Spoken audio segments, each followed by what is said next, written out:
ராமநவமி 2025. இந்த ஆண்டு ராமநவமி ஏப்ரல் 6ஆம் தேதி கொண்டாடப்படுகிறது. காக்கும் கடவுள் மகாவிஷ்ணுவின் முக்கிய அவதாரம் ராமா அவதாரம். அசுரர்களை அழித்து நீதியை நிலைநாட்ட மகாவிஷ்ணு நவமி திதி நாளில் ராமராக அவதரித்தார். அவரது அவதார தினம் ராமநவமியாக கொண்டாடப்படுகிறது. அன்றைய தினம் இந்துக்கள் விரதம் இருந்தும் பிரார்த்தனை செய்தும் ராமரை வழிபடுகிறார்கள்.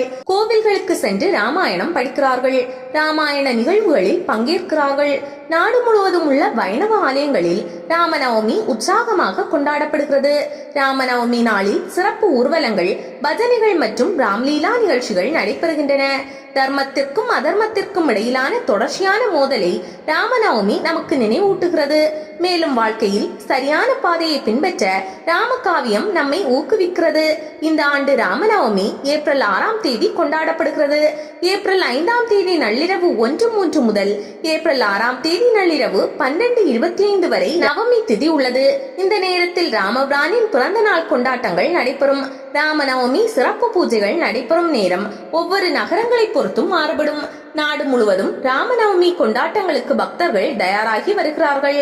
கோயில்களில் ராமநவமி உற்சவங்களுக்கான ஏற்பாடுகள் முழுவீச்சில் நடைபெற்று வருகிறது. ராமநவமியில் மகிமை மிகு ராமநாமத்தை இடைவிடாது உச்சரிப்பதால் இல்லத்தில் நற்காரியங்களும் செல்வ வளமும் வளர்ந்தோங்கும். நாம் செய்த பாவங்கள் கரைந்து புண்ணியங்கள் கூடும் என்பது ஐதீகம். ராமநவமி தினத்திற்கு 9 நாட்கள் முன்பு கற்போத்சவம் என்று கோவில்களில் கொண்டாடுவார்கள். அப்போது ஆலயங்களில் விசேஷ பூஜைகளும் நடக்கும்.